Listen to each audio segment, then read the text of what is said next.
আমাদের পৃথিবী রহস্যে ভরা এক পৃথিবী, যার মধ্য থেকে কিছু রহস্য আপনি জানেন, কিন্তু আজ আমরা এমন রহস্য সম্পর্কে বলতে যাচ্ছি হয়তো আপনি সেই রহস্য সম্পর্কে আগে কোথাও শোনেননি। 1 নম্বরে রয়েছে গাছের ভিতরে ঢুকে যাওয়া সাইকেল। ওয়াশিংটনের ভার্সন আইল্যান্ডে রয়েছে এক বিচিত্র গাছ, যার মধ্যে এক মরিচা পড়া পুরনো সাইকেল ভিতরে ঢুকানো অবস্থায় আছে। শুধু সামনের এবং পেছনের টায়ার দেখা যায় সাইকেলটির। দেখতে তো এমন লাগে যে গাছটি মনে হয় সাইকেলকে খাওয়ার প্রচেষ্টা চালিয়েছিল, কিন্তু অর্ধেকটাই খেতে পেরেছে। আর কেউ এটাও জানে না যে সাইকেলটা কিভাবে গাছের ভেতরে চলে গিয়েছে। এর উপরে বহু কাহিনী প্রচলিত আছে, তবে বিখ্যাত যে কাহিনীটি প্রচলিত আছে সেটি হলো এই যে সাইকেলটি কোনো এক বালকের ছিল, যে এই সাইকেলটি গাছের পাশে রেখে যুদ্ধে চলে গিয়েছিল এবং মারা গিয়েছিল। এবং দ্বিতীয় ঘটনা অনুযায়ী একজন মানুষ এই সাইকেলটিকে এই গাছের কাছে ফেলে এই আইল্যান্ডকে ছেড়ে চিরতরে চলে গিয়েছিল। আর কিছু লোক তো এটাকে মানুষের কারসাজি বলেও মনে করে, কিন্তু এটা তো হওয়া সম্ভব নয়, কারণ বেশ কিছু বছর ধরেই অন্য আরেকটি গাছ এক মোটরসাইকেলকেও গলৎকরণের প্রচেষ্টা চালাচ্ছে। এই ছবিটিতে তা স্পষ্ট দেখা যায়। 2 নম্বরে রয়েছে 70 বছর ধরে চলা ট্রাফিক জ্যাম। 5 মিনিটের কোনো ট্রাফিক জ্যামই আমাদের জীবনকে অতিষ্ঠ করে দেওয়ার জন্য যথেষ্ট, কিন্তু কোনো ট্রাফিক জ্যাম যদি 70 বছর ধরে চলে, তাহলে জ্যামে থাকা গাড়িগুলোর এমন হাল হওয়া কোনো আশ্চর্যজনক বিষয় নয়। এই যে গাড়িগুলো আপনি দেখছেন, এগুলো এভাবেই 70 বছরেরও বেশি সময় ধরে এখানেই দাঁড়িয়ে আছে। 70 বছর আগে এই গাড়িগুলো একেবারে নতুন ছিল, অন্য গাড়িদের মতোই মানুষ বহন করত, চলতো। হঠাৎই তাদেরকে একদিন দাঁড়িয়ে যেতে হয়, আর দাঁড়িয়ে থাকতে থাকতে আজ তাদের এই অবস্থা। না কোনো দিন তাদের মালিক তাদেরকে নিতে এসেছে, আর এই জায়গা গাড়ির এক আস্তানা হয়ে গিয়েছে। এই রহস্যময় জায়গাটি রয়েছে ইউরোপের বেলজিয়ামের এক জঙ্গলে, যেখানে আনুমানিক 500 পুরনো গাড়ি এভাবেই পড়ে আছে, যা দেখতে বড়সড় ট্রাফিক জ্যামের মতোই লাগে। আর ধারণা করা হয় এই গাড়িগুলোকে তাড়াহুড়ো করে এখানেই ছেড়ে চলে যাওয়া হয়েছিল। কিন্তু কেন? আসলে এই গাড়িগুলো হলো বেলজিয়ামে বসবাসরত আমেরিকান সামরিক সৈন্যদের। দ্বিতীয় বিশ্বযুদ্ধের সময় নিজের গাড়ি এখানেই ছেড়ে যুদ্ধে চলে যেতে হয়, আর তখন তারা এই গাড়ির জঙ্গলে লুকিয়ে পার্ক করেছিল, এটা ভেবে যে যুদ্ধ শেষে এগুলো এখান থেকেই নিয়ে যাবে। কিন্তু যুদ্ধ শেষে সেই সৈন্যরা আমেরিকা পর্যন্ত নিয়ে যাওয়ার খরচ জোগাড় করতে না পারায় গাড়িগুলো এখানেই এই অবস্থায় ফেলে চলে যেতে হয়।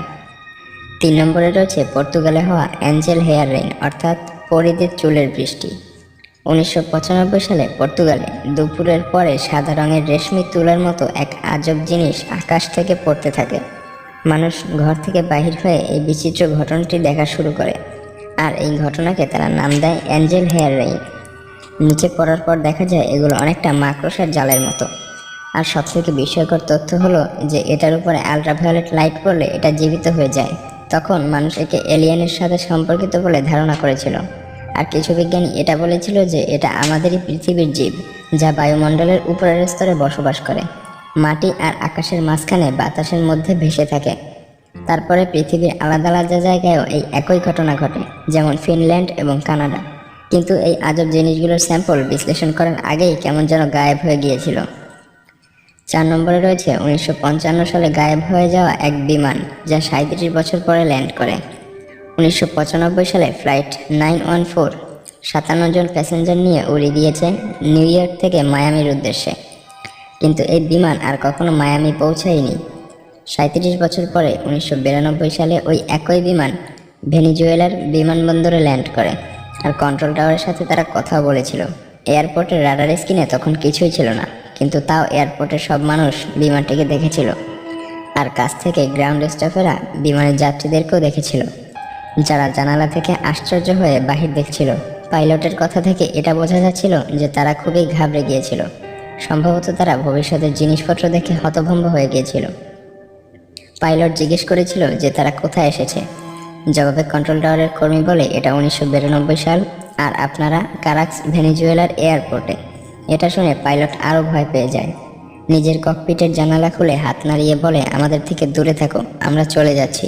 আর তার কিছু সময়ের মধ্যেই ওই বিমান দ্বিতীয়বার টেক অফ করে, আর আকাশে চিরতরের জন্য গায়েব হয়ে যায়। কিন্তু যাওয়ার পূর্বে বিমান থেকে একটা ক্যালেন্ডার উড়ে মাটিতে পড়ে যায়, যা 1955 সালের ছিল, যা এই ঘটনাটির সবথেকে বড় সাক্ষী হয়ে যায়। আর সেই সাথে কন্ট্রোল টাওয়ারের সাথে হওয়া সেই কথাবার্তারও রেকর্ডিং সেখানে ছিল, আর সেখানে উপস্থিত সকল মানুষ এই ঘটনাটির সাক্ষী হয়ে যায়। 5 নম্বরে রয়েছে গরিলার হাতওয়ালা বিচিত্র প্রাণী। মুভিতে দেখানো কাল্পনিক প্রাণীগুলো কিছু এই পৃথিবীতেও থাকতে পারে, এই কথা কেউই অস্বীকার করতে পারবে না, কারণ পৃথিবীতে যে কত ধরনের প্রাণী রয়েছে তা ধারণা করা সম্ভব নয়। এক প্রাণীর দেখা পাওয়া গিয়েছিল অস্ট্রেলিয়ার এক অজগর সাপের মুখের ভেতরে। কুইন্সল্যান্ডের অস্ট্রেলিয়াতে একজন ব্যক্তি নিজের গ্রামের বাড়ির ঘরের পাশ থেকে এটাকে দেখতে পায়। তো আপনার যদি এই বিশাল অজগরটিকে আজব না লেগে থাকে, তাহলে এটার মুখের ভেতরে থাকা এই প্রাণীটিকে দেখুন। এটাকে দেখলে মনে হয় গরিলার হাতওয়ালা এটা এক বাদুড়। বাদুড়ের হাত সাধারণত ওরকম হয়ে থাকে না, ওটা বাদুড় হোক কিংবা কোনো আজব প্রাণী, এটা খুব বড় একটা রহস্য। কিছু মানুষ ধারণা করে এটা বাদুড় জগতের সব থেকে বড় বাদুড়, কিন্তু বৈজ্ঞানিক রেকর্ড অনুযায়ী ফ্লাইং ফক্স নামক বাদুড় হলো সব থেকে বড় বাদুড়। কিন্তু এই বাদুড়ের ভেতরে তার কোনো লক্ষণই ছিল না। তবে প্রাণীটি কী ছিল যা সেই অজগরটি খেয়ে ফেলেছিল? তো বন্ধুরা, আজকে এ পর্যন্তই। ভিডিওটি ভালো লাগলে লাইক দিতে পারেন, আর অন্য ভিডিওতে যাওয়ার আগে এই চ্যানেলটি সাবস্ক্রাইব করার অনুরোধ থাকলো, কারণ এই চ্যানেলে আপনারা এরকমই ইন্টারেস্টিং রহস্যে ভরা ভিডিও পেতে থাকবেন। ধন্যবাদ।